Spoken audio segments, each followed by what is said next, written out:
శ్రీహరి గారు మీరందరి కార్యక్రమంలో పాల్గొని ప్రభుత్వాన్ని నన్ను ఒక్కడినే అభినందించడం కాదు, కాంగ్రెస్ ప్రభుత్వాన్ని రాహుల్ గాంధీ గారిని మీరు పెద్ద ఎత్తున చప్పట్లతో అభినందించారు.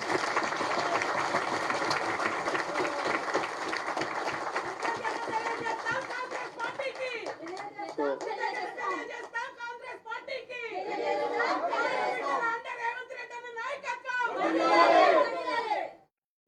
నేను ఎందుకు ఈ మాట చెప్తున్నా అంటే, మన నాయకుడు రాహుల్ గాంధీ గారు పట్టుదలతోని లేకపోతే ఈ మాదిగ ఉపకులాల వర్గీకరణ అమలు చేసే శక్తి నాకు రాకపోతుంది.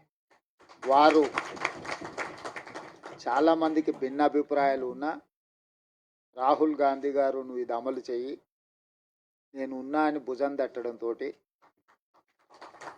ఎన్ని సమస్యలు వచ్చినా దాని ఒక క్రమ పద్ధతిలో మంత్రివర్గ ఉపసంఘం వేసినప్పుడు నేను దామోదర్ రాజనరసింహ గారిని ఉపసంఘం చైర్మన్గా ఉండాలని నేను అడిగిన. దామన్న అన్నాడు, నేను కాదు ఉత్తమ్ కుమార్ రెడ్డి గారిని పెట్టు, అందరినీ సమన్వయం చేసుకోవాలి, రేపు నేనే ఉండి చేస్తే దామోదర్ రాజనరసింహ గారు ఆ సామాజిక వర్గానికి సంబంధించిన వాడు కాబట్టి వడ్డించేవాడు వాళ్ళోడే, వాళ్ళకే ఎక్కువ వడ్డించిందని చెడ్డ పేరు వస్తుంది. అట్లా కాకుండా మా న్యాయమైన హక్కు ఎవరిచ్చినా మాకు తప్పకుండా ఇస్తారు కాబట్టి ఉత్తమ్ కుమార్ రెడ్డి గారిని చైర్మన్గా పెట్టు అని వారు సూచన చేశారు. ఉత్తమ్ కుమార్ రెడ్డి గారిని చైర్మన్గా పెట్టి, దామన్నను కో చైర్మన్గా పెట్టి, పొన్నం ప్రభాకర్ గారిని, సీతక్కను, అదేవిధంగా శ్రీధర్ బాబు గారిని అందరినీ కమిటీలో వేసి, మల్లు రవి గారిని కూడా ఈ కమిటీలో పెట్టి 6 సార్లు సమావేశం చేసిన తర్వాత ఇది 7 మంది న్యాయమూర్తులు ఇచ్చిన జడ్జిమెంటు. పరిపాలన పరంగా మనం ఎంత విశ్లేషించినా న్యాయపరంగా కూడా దీన్ని విశ్లేషించాలి. భవిష్యత్తులో న్యాయపరమైన చిక్కులు మళ్ళీ రాకూడదు. దీనికి శాశ్వత పరిష్కారం చూపించాలి. శాశ్వత పరిష్కారం చూపించాలంటే 1 మ్యాన్ కమిషన్ ఏర్పాటు చేయాలని చెప్పి వారు సూచన చేశారు. 1 మ్యాన్ కమిషన్ విషయంలో కూడా చాలా రకాలుగా ఆలోచన చేసినాం, వీళ్ళని వేద్దామా వాళ్ళని వేద్దామా అని. ఎవరిని వేసినా ఏదో ఒక అనుమానమో ఏదైనా అంశాలలో ఏదైనా ఆపాదిస్తే అది ఇబ్బందికరం అవుతుందని షమీమ్ అఖ్తర్ అత్యంత నిజాయితీ పరుడు, ఈ వర్గాల ఏ వర్గానికి కూడా ఏ వైపు తీసుకోవాల్సిన అవసరం లేనివాడు.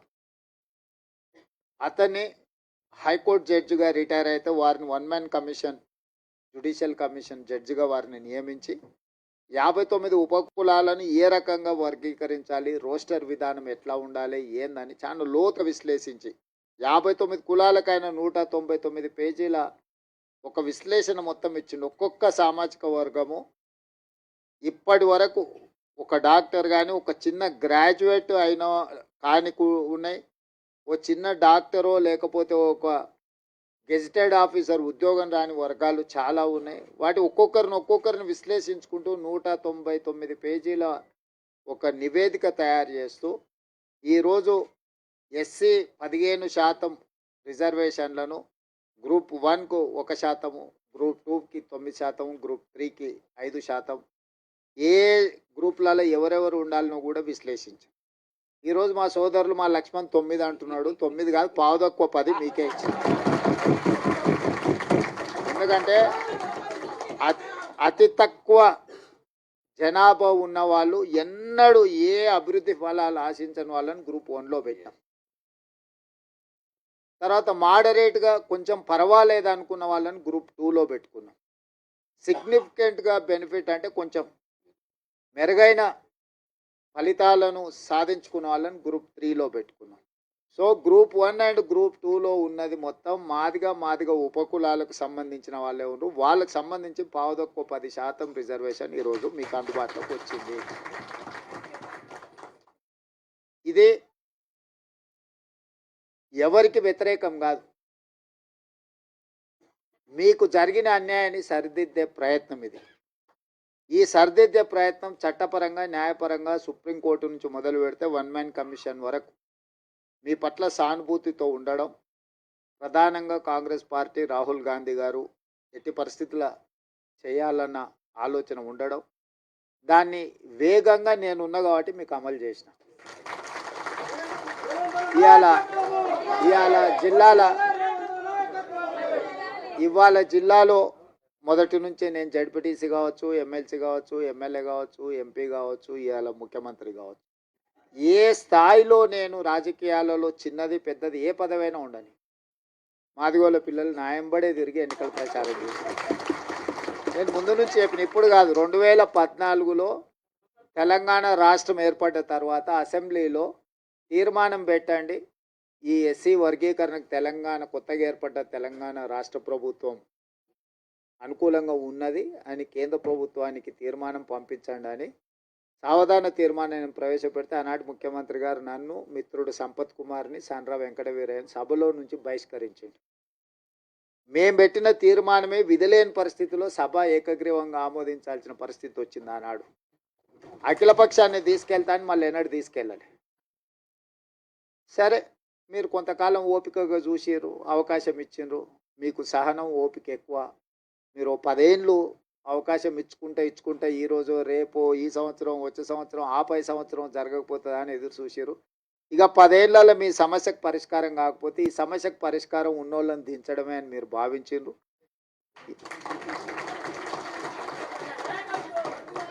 మీరు అవకాశం ఇస్తే మొదటి సంవత్సరంలోనే సుప్రీంకోర్టులో జడ్జిమెంట్ వచ్చిన, సుప్రీంకోర్టులో కేసులు సంవత్సరాల కొద్ది వాయిదా పడుతుంటే నేను అయిన తర్వాత దామన్నని పిలిచిన, మన ఎమ్మెల్యేలు అందరిని పిలిచిన. అక్కడ సుప్రీంకోర్టులో కేసు వాయిదాలు పడుకుంటూ పోతుంది, ఇంకా దీన్ని వాయిదాలు వేయడానికి వీలు లేదు, మనమే ప్రత్యేకంగా ప్రభుత్వం నుంచి ఉద్దండులైన న్యాయవాదులను నియమిద్దామన్నా, నువ్వు ఢిల్లీకి వెళ్ళు, ఎమ్మెల్యేలు అందరిని తీసుకొని అని చెప్పి వేముల వీరేశాన్ని, మందుల శామెల్ను, గవ్వంపల్లి సత్యనారాయణ, లక్ష్మణ్ని, అందరినీ ఎమ్మెల్యేలు అందరినీ దామన్నకు తోడిచి ఒక కమిటీ లాగా ఢిల్లీకి పంపించి మన సిద్ధార్థ్ లూత్రాను, అభిషేక్ సింఘ్వీని, వీళ్ళందరినీ న్యాయవాదులను అందరినీ మన తరఫున సుప్రీంకోర్టులో బలంగా కేసును బెంచ్ మీదకి తీసుకొచ్చి బలంగా వాదనలు వినిపించాం. ఎందుకు వర్గీకరణ చేయాలనే దాని మీద.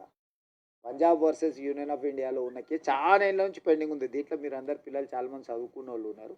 ఏళ్ళ కొద్దీ వాయిదాలు పడుతున్న దాన్ని 7 మంది న్యాయమూర్తులు ఒక దగ్గర కూర్చోవడం అనేది అంత అల్కగా పని కాదు. ఒకరు కూర్చునుడే కష్టం ఉంది. ఇవాళ రేపు 7 మంది ఒక్కసారి ఇట్లా లైన్గా కూర్చొని మీ వాదనలు వినాలంటే కంటిన్యూస్గా వాదనలు వినిపించి సుప్రీంకోర్టును మెప్పించి సుప్రీంకోర్టులో జడ్జిమెంట్ తీసుకొచ్చి ఆ జడ్జిమెంట్ని ఏ రాష్ట్రం ఈ దేశంలో అమలు చేయలేదు.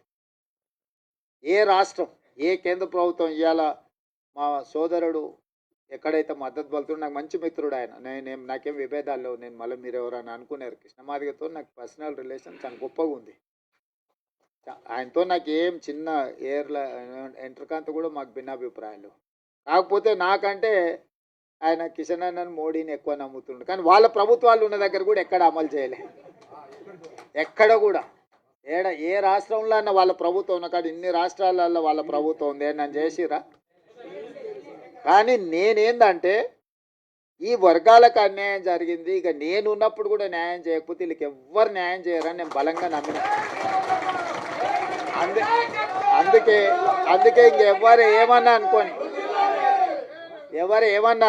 ఎవరు ఏమన్నా తిట్టుకొని ఈ జాతికి న్యాయం చేయాలనుకున్న పట్టుదలతోని దాన్ని పక్కడబందిగా అన్ని రకాలుగా చేసుకుంటూ వచ్చి నేను అసెంబ్లీలో బిల్లు వేసి, అంతకంటే ముందు ప్రొఫెసర్ కాసిము వాళ్ళు వచ్చి నాతో అడిగాను. అంటే నేను చెప్పిన, మీకు బిల్లు కావాలన్నా ఆడావిడి కావాలన్నా అని. మాకు బిల్లు కావాలి సార్ అని. బిల్లు కావాలంటే దీనికి ఒక ప్రాసెస్ ఉంటుంది. పిల్లగాడు ఎంత తెలుగుకల్లో చదువైనోడైనా వాడు సంవత్సరం చదివినాకనే పరీక్షలు పెడతాం కదా. దీనికి కూడా ఈ ప్రాసెస్ కూడా ఒక పద్ధతి ఉంటుంది. అసెంబ్లీ కానీ లేకపోతే క్యాబినెట్ కానీ కమిషన్ కానీ రిపోర్ట్ కానీ దాన్ని చట్టం రూపొందించాలి. చట్టంలో లొసుగులు ఉండొద్దు. మళ్ళీ దాన్ని చట్టం చేసినాక మళ్ళీ దాన్ని ఎవరో ఒకరు దాంట్లో ఏదో ఒకటి ఎతికి కోడిగుడ్డు మీద ఈకలు వీకినట్టు ఏదైనా చేస్తే అది మళ్ళీ మొదటికి వస్తే ఇంక మళ్ళీ ఎప్పటికీ ఇది అపరిష్కృతమైన శాశ్వత సమస్యగా ఉంటుందని చెప్పి దాన్ని పక్కడ్బందీ చేసి దాన్ని మొత్తం దామన్నను ముందలు పెట్టి వెనకంగా మేము అందరం ఉండి మిగతా వాళ్ళందరినీ సమన్వయం చేసుకుంటూ నేను సభలో కూడా అందరినీ కూడగట్టి ఎవ్వరు కూడా దీన్ని వ్యతిరేకించే సాహసం చేయలేదు. ఎవరిని కూడా వ్యతిరేకించనీయకుండా వ్యవహారం నడిపినాం. ఎందుకంటే దీన్ని అందరి ఆమోదంతో ముందుకు తీసుకెళ్తున్నాను ఒక అభిప్రాయం ఇవ్వడం ద్వారా మాదిగ ఉపకులాలు ఎవ్వరికి అన్యాయం చేస్తలేరు, వీళ్ళు వాళ్ళ న్యాయమైన హక్కు కోసమే వాళ్ళు ప్రయత్నం చేస్తున్నారు అనే ఒక విస్తృత అభిప్రాయాన్ని కల్పించడం కోసం ప్రభుత్వం పూర్తిగా ప్రయత్నం చేసింది. ఇవాళ దాన్ని సాధించుకున్నాం. నేను ఆయల అసెంబ్లీలో చెప్పిన దీన్ని కొలిక్కి తెచ్చే వరకు ఏ నోటిఫికేషన్ ఇవ్వనని. ఆయలటి నుంచి ఇవాళటి వరకు ఒక్క నోటిఫికేషన్ కూడా ఇవ్వలే. ఎందుకంటే నాకు కూడా దీన్ని ఏదో ఒకటి తేల్చాలి. ఎన్నేళ్ళు 30 ఏళ్ళ నుంచి 35 ఏళ్ళ నుంచి ఇది సిక్కుముడై జటిలం అయిపోయి ఇది ఒక సమస్యగా తయారవుతుంది. దీనికి ఒక పరిష్కారం చూపిస్తే చరిత్రలో ఎప్పుడైనా చిన్న సాయం చేస్తేనే మీరు ఎక్కువ గుర్తుపెట్టుకుంటారు. పూట ఇంత అన్నం పెడితే కూడా 10 ఏళ్ళు 20 ఏళ్ళు ఈ జాతి నమ్మకంగా ఎంబడి నడుస్తుంది. ఓ పూట భోజనం పెడితే కూడా నమ్మకంగా నడుస్తారు. గ్రామాలలో మాకు తెలుసు. ఎందుకంటే పొలంకాడు మీకు మాకే కాదు ఉన్నది సంబంధం అంతా. బాయికాడ ఏదైనా ఉన్నది మీకు మాకే సంబంధం కాబట్టి మీ గురించే నాకు పూర్తిగా అవగాహన.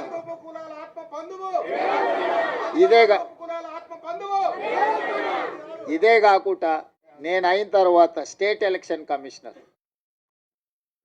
ఇస్మాయిల్ పుల్లయ్య గారి కూతురు రాణి కుమిదిని మాదిగ ఆడబిడ్డని నేను వేసిన. 100 ఏళ్ళ హిస్టరీ ఉన్న ఉస్మానియా యూనివర్సిటీకి 100 ఏళ్ళ నుంచి ఏ దళితుడు కాలే. మొదటిసారి దళితుని, అది మాదిగలకు సంబంధించిన కుమార్ని ఇలా ఉస్మానియా యూనివర్సిటీ వైస్ ఛాన్సలర్ చేసిన. ఉస్మానియా యూనివర్సిటీ ఆర్ట్స్ కాలేజ్ ప్రిన్సిపల్గా ప్రొఫెసర్ కాసిమ్ని ఈరోజు మన ప్రభుత్వాన్ని నియమించింది. అదేవిధంగా దామన్న సరే ఆయన డిప్యూటీ సీఎంగా చేశారు, ఇవన్నీ చేశారు. లక్ష్మణ్ని విప్పుగా చేసినాం. అదేవిధంగా మనము రాజీవ్ గాంధీ IIIT బాసరకు మనము మాదిగా వైస్ ఛాన్సలర్ని మనం నియమించుకున్నాం. పబ్లిక్ సర్వీస్ కమిషన్లో పాల్వాయి రజనీ కుమార్ని ఈరోజు మెంబర్గా మాదిగా ఆడబిడ్డని ఈరోజు విద్యా కమిషన్ వేస్తే చారగొండ వెంకటేష్ని వేసినాం. ప్రొఫెసర్ పురుషోత్తం గారిని రిటైర్ అవ్వగానే ఇమ్మీడియట్గా హయ్యర్ ఎడ్యుకేషన్లో వైస్ చైర్మన్గా నియమించుకున్నాం. అదే సరే సీఎం ఆఫీస్ సరే టికెట్ల విషయంలో సరే అంటే నేను ఎందుకు ఇవన్నీ మీకు చెప్తున్నా అంటే గతంలో మీకు చిన్న అవకాశం రావడానికి చాలా కష్టం ఉండే. ఇవాళ state election commissioner, Osmania university, Rajiv Gandhi IIIT, higher education, విద్యా కమిషన్, పబ్లిక్ సర్వీస్ కమిషన్, ఎక్కడైనా నాకు ఏ అవకాశం వచ్చినా ఎవరు ఏమని అనుకోని వీళ్ళకి ఈసారి చేయాల్సిందే అని చెప్పి అవసరమైతే మా వాళ్ళని పక్కన పెట్టి కూడా మీ వాళ్ళకి చేసిన. ఎందుకంటే మీకు నష్టమైంది కాబట్టి వీళ్ళందరినీ మేలు చేయాలి, మేలు చేస్తే ప్రయోజనం ఉంటుంది, మీరందరూ బాగుపడాలని నా సూచన ఒక్కటే, అవకాశం వచ్చినప్పుడు నిలబెట్టుకోండి. దాన్ని 10 మందికి సాయం చేయడానికి ఉపయోగించండి. మన వాళ్ళకి ఏమవుతుందంటే మీకైనా మాకైనా రాగానే జర పుర్సత్ అయిపోతాం, మనం జర రిలాక్స్ అయిపోతాం, జర దావతులకు గివతులకు ప్రాధాన్యత ఇస్తాం. దాంతో ఏమవుతుందంటే చూసినావా వీళ్ళకి అవకాశం ఇస్తే నిలబెట్టుకోలేదు, వీళ్ళకి అవకాశం ఇస్తే గిట్ల చేసిరు, వీళ్ళకి అవకాశం ఇస్తే గట్ల చేసిరు అని ఎదురుగున్నోళ్ళు మన వెనకంగా మాట్లాడుకుంటారు. అందుకోసం నేనేమంటున్నట్టు ఈ అవకాశం వచ్చిన వాళ్ళు కానీ రేపు భవిష్యత్తులో ఈ ఉద్యోగాలలో డాక్టర్లుగా, లాయర్లుగా, ఇంజనీర్లుగా, IASలుగా, IPSలుగా మన పిల్లలు ఎవరైనా చివరికి హోంగార్డ్ కానీ కానిస్టేబుల్ కానీ 10 మందికి సాయం చేసేటట్టు మనం దీన్ని నిలబెట్టుకుంటే ఏమవుతుంది అంటే ఇంకో 10 అవకాశాలు వస్తాయి. మనం అవకాశం ఇచ్చినప్పుడు దీన్ని సరిగ్గా మనము ప్రజల ముందర కొంచెం మన గౌరవం పెరిగేటట్టు మనం వివరించకపోతే వీళ్ళకి ఇస్తే గింతేనా, వీళ్ళు మారరు, వీళ్ళు గిట్లనే ఉంటారు అంటే నేను జర ఓపెన్ అయ్యి చెప్తున్నా. మీతో ఎందుకు చెప్తున్నానో దీన్ని అర్థం చేసుకోరి. అంతా బాగుందని చెప్పి మీకు చేతులు కలిపి ఫోటో దిగి పంపొచ్చు, కానీ దానివల్ల పూర్తి స్థాయి ప్రయోజనం లేదు. మనకి ఏ అవకాశం వచ్చినా దాన్ని నిలబెట్టుకొని అరే వీళ్ళకి ఇస్తే సమర్థులే, బాగా చేస్తారు, 10 మందికి ఉపయోగపడతారు, జర పద్ధతి మీద ఉంటారని మనం నిరూపించుకుంటే ఏమవుతుందంటే ఇంకో 10 అవకాశాలు కొత్త వాళ్ళకి వస్తాయి. మనం ఆ అవకాశాన్ని మనం సరిగ్గా ఒడిసి పట్టుకోకపోతే ఏమవుతుందంటే ఎక్కడో ఒక దగ్గర వీళ్ళకి ఇస్తే ఇట్లనే చేస్తారా అని మీకు మాకు ఆ చెడ్డ పేరు రావద్దు. అందుకోసమని ఇచ్చిన అవకాశాలు ఇచ్చిన వాళ్ళకే కాదు, రేపు వచ్చే అవకాశాలలో ఏ ఉద్యోగం వచ్చినా ఎవరన్నా మనోళ్ళు వస్తే కూసబెట్టి మర్యాద ఇచ్చి పని ఉంటే చేసి పెట్టురు, లేకపోతే వాళ్ళకు సలహా ఇయ్యరు. ఒకసారి వాళ్ళకి తెలియదు పాపం, ఎక్కడి నుంచో కింద నుంచి కష్టపడి వస్తాడు, వాళ్ళకి తెలియక ఏదన్నా అట్లా ఇట్లా కొంచెం మాట్లాడతారు. వాళ్ళు కూర్చోబెట్టి మాట్లాడేది నేర్పాలి, పని ఎట్లా చేసుకోవాలో నేర్పాలి, ఈ పని ద్వారా 10 మందికి ఎట్లా మనము సాయం చేయాలో కూడా వాళ్ళకు కొంచెం ఓపిక తెచ్చుకొని నేర్పాలి. మేము అయిపోయినాం కాబట్టి మేము ఇంకా మిగతా వాళ్ళకి మేము పెద్దగా చెప్పము అనే విధానం మనకు ఉండొద్దు. ఎందుకంటే ఇది ఒక గొప్ప అవకాశం. ఈ గొప్ప అవకాశాన్ని 10 మందికి ఉపయోగపడే విధంగా చేయండి. ఏది ఉన్నా నేను ఉన్నంత వరకు మీ ఓడే ఉన్నాడు అనుకోండి కుర్చీలో. ఎందుకు చెప్తున్నా అంటే నాకేమి ఇంటికి తీసుకుపోయేది ఏంది లేదు. నేను ఏది నా ఇంటికి తీసుకుపోను. 10 మంది ఇబ్బందులు ఉన్న వాళ్ళకి సాయం చేయడానికి నేను ఉన్నా. నాకు పేరు తప్ప ఇంకేంది లేదు. అరే నన్ను కనిపిస్తే మీరు నమస్కారం పెడితే నాకు సంతోషం అవుతుంది అంతే. అరే మాకు అన్న చేసి నమస్తే అన్న, నన్ను గుర్తుపట్టకపోయినా నేను మిమ్మల్ని గుర్తుపట్టకపోయినా నమస్తే పెడితే నేను చేసిన పనికి నాకు సంతోషం కలుగుతుంది. నేను అంతమించి మీ నుంచి ఏం ఆశిస్తలేదు. ఆయన సతీష్ మాదిగానే ఏమన్నా పొట్టేలు కోసి దావతీయమని కూడా నేనేం అడుగుతలేను. ఆయన కూడా అప్పుడప్పుడు చెప్తుంటా కానీ వినడు. అప్పుడు అట్లా ఇట్లా చేస్తుంటాడు. ఆయన దృష్టిలో పెట్టుకొని ఇప్పటి దగ్గర చెప్పిన శిలక్కి చెప్పిన చెప్తినరా నాయన నీకెందుకు నేను ఉన్నా కదా అని అంటే ఉన్నట్టు ఉంటాడు. అప్పుడే అట్లా పోయేస్తాడు.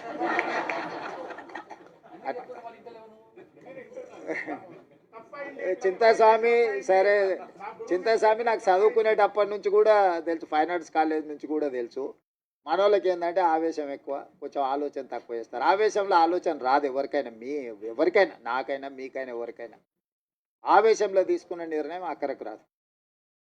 ఆవేశాన్ని తగ్గించండి, ఆలోచన వెంచూరి, వచ్చిన అవకాశాన్ని సద్వినియోగం చేసుకొని ఈ ప్రభుత్వం మీకు అండగా నిలబడుతుంది. మీ మంచి కోసం పనిచేస్తే మీ వెల్ఫేర్ కావచ్చు, మీ డెవలప్మెంట్ కావచ్చు, పిల్లలకి చచ్చిపోయిన వాళ్ళు లేకపోతే బాధితుల కుటుంబాలకి ఇంతకుముందే ఇచ్చిండ్రు. బుడగ సంఘాల నుంచి వీళ్ళందరికీ ఇల్లు లేని వాళ్ళు ఉన్నారు. అందరికీ ఈసారి ఇల్లు ఇచ్చే బాధ్యత నాది. మీ అందరినీ మీ వెల్ఫేర్ కోసం, మీ డెవలప్మెంట్ కోసం, మీ ఎడ్యుకేషన్ కోసం పర్ఫెక్ట్గా గవర్నమెంట్ చేస్తుంది. ఓ రోజు ఆలస్యం కావచ్చు, నాకు 100% ఇవ్వాలని ప్రేమ ఉన్న ఓసారి అవకాశం రాదు. దాని అర్థం మీకు ఇవ్వద్దని కాదు. దానికి కొంచెం ఓపిక, కొంచెం వ్యవహారం, కొంచెం పద్ధతి మీద మనం చేసుకుందాం. మీరందరూ ఎవరితో కొట్లాడకరి, మీరు ఎవరితో వాదించాల్సిన పని లేదు, ఎవరితో కొట్లాడాల్సిన పని లేదు. మీ పని మీకు జరుగుతుంది. జరగడానికి ఇంతమంది ఉన్నాం మేము ఈడ. మీకు ఏం కావాలో చేసి పెట్టడానికి మేము ఉన్నాం, చేసి పెడతాం. మంచిగా చేసుకొని నిలబెట్టుకోండి. పిల్లల్ని మంచిగా కోచింగ్ సెంటర్లకు పంపించుర్రి, ప్రిపేర్ చేయండి, పాస్ చేయించుండ్రి. వాళ్ళకి ఎడ్యుకేషన్కి ఏం కావాలనో, వాళ్ళ కోచింగ్లకు ఏం కావాలనో కూడా ఫర్దర్గా చేద్దాం. ఎందుకంటే ఇప్పుడు వరుసగా నోటిఫికేషన్లు వస్తాయి. ఈ నోటిఫికేషన్లలో పిల్లలు సెలెక్ట్ కాకపోతే మనం ఇచ్చిన ప్రయత్నం అంత ఏంది? బ్యాక్లాగ్ పోస్టులు ఎందుకు ఉండాలి? పిల్లల్ని చదివించుర్రి. వాళ్ళ చదువులకు కావాల్సిన, వాళ్ళ కోచింగ్లకు కావాల్సిన ఏమున్నాయి, ఫారెన్ పంపించడానికి స్కాలర్షిప్లు ఉన్నాయి, అన్నీ ఇస్తా. పిల్లల్ని పంపించురు, బయటికి పంపిరు. ఎంతసేపు మన ఊర్లోనే మనం ఉండి, మన ఇళ్ళలోనే మనం ఉండి, మన దగ్గరనే ఉండి, ఇక్కడనే మనం ఇందులోనే ఇది చేయకంటే కొంతమంది చదువుకున్న వాళ్ళు చిన్న బయటకు పోతుంటే వాడు పెద్దోడు అవుతాడు, ఎదుగుతాడు, సమాజానికి ఉపయోగపడతాడు. వాడిని చూసి ఇంకో నలుగురు తయారవుతారు. అరే మావాడు అమెరికాకు పోయి మేము కూడా పోతుంటాం, వాడు పోయినోడు నలుగురిని తీసుకుపోతాడు. ఒకరు పోయినరు అనుకో, నలుగురు తనకు తెలిసిన వాళ్ళే తీసుకుపోతాడు కదా. అట్లనే మన దాంట్లో కూడా ఎవరైనా పోయేది ఉంటే కొంచెం భుజం దట్టూరి చేయరి, ఏ పని ఉన్నా వచ్చి చేయించుకొని పోండి. మీ అందరిని చూసి నాకు మంచి సంతోషమైంది. మీరందరూ అండగా నిలబడి ఉంది. ఒక సభ నేను మిమ్మల్ని అందరిని అడిగేది ఒక్కటే, నా కోసం కాదు, రాహుల్ గాంధీ గారు దీంట్లో పెద్ద ఎత్తున చేసిండు. మీ సత్తా ఆనాడు ధర్మయుద్ధం పరేడ్ గ్రౌండ్లో చేసినప్పుడు నేను మీకు అండగా నిలబడ్డా. మీకు గుర్తుందో లేదో మరి ఇది వచ్చిన వాళ్ళకి. సరే, ఆ రోజు నేను వచ్చిన అట్లాంటిది ఈరోజు విజయోత్సవ సభ పెట్టుండ్రి. రాహుల్ గాంధీని దామన్న తీసుకొస్తాడు. ఎందుకంటే మనము కృతజ్ఞత చూపిస్తే ఆయనకు కూడా ఉత్సాహం వచ్చి ఇంకో 4 రాష్ట్రాలలో చేపిస్తాడు. ఎందుకంటే ఇప్పుడు కర్ణాటకలో, మిగతా రాష్ట్రాలలో కూడా ఇది కొంచెం వాయిదా పడతా వస్తుంది. మీరు అండగా నిలబడ్డట్టు 10 లక్షల మంది జమై ఆయన నిజేసి దామన్న మనోళ్ళందరి నేతృత్వంలో, మహేష్ గౌడ్ గారి నేతృత్వంలో ఒక అభినందన సభ పెట్టి రాహుల్ గాంధీ గారిని ఇచ్చేసారండి. ఏ మనిషి అయినా అభినందన కంటే ఏముంటుంది? గాంధీ కుటుంబానికి ఏంది? దేశం కోసం సర్వం ఇచ్చిన వాళ్ళు, దేశం కోసం సర్వం ఇచ్చారు, ప్రాణాలు ఇచ్చారు, అన్ని ఇచ్చారు. వాళ్ళకి ఏముంటుంది? మీరు మాకు సాయం చేసారు, మిమ్మల్ని గుర్తుపెట్టుకున్నామని మీరు అందరు గట్టిగా చప్పట్లు కొడితే ఆయన ఉత్సాహంతో ఇంకా 4 రాష్ట్రాలలో చేపిస్తాడు. మన ప్రభుత్వం ఉన్న ప్రతి రాష్ట్రంలో అమలు జరిగితే ఆటోమేటిక్గా మిగతాలో కాక సెగ తగులుతూనే ఉంటుంది. కదా, తప్పు సప్పుడు ఇప్పిస్తూనే ఉంటుంది కదా వాళ్ళ చెవులకు. అందుకోసమని ఈడ కదలంగానే అవతల పక్కల కొంచెం కదులుతూనే ఉంది కదా. ఆ పక్కన ఈ పక్కన ఆటోమేటిక్ అట్లా కదులుతుంది. అరే వీళ్ళంతా రాహుల్ గాంధీ అమ్మడు పోయేటట్టు ఉన్నారంటే భయానికైనా చేస్తారు. అప్పుడప్పుడు జర తెలుగుగా భయపెట్టి కూడా చేసేది నేర్చుకోండి అని తెలియజేస్తూ సెలవు తీసుకుంటున్నా. జై రేవంత్ అన్న, జై ధామన్న. సార్ ఇక్కడ ఉన్న వాళ్ళందరూ ఫోటో దిగుతారు సార్, ఒక్క నిమిషం.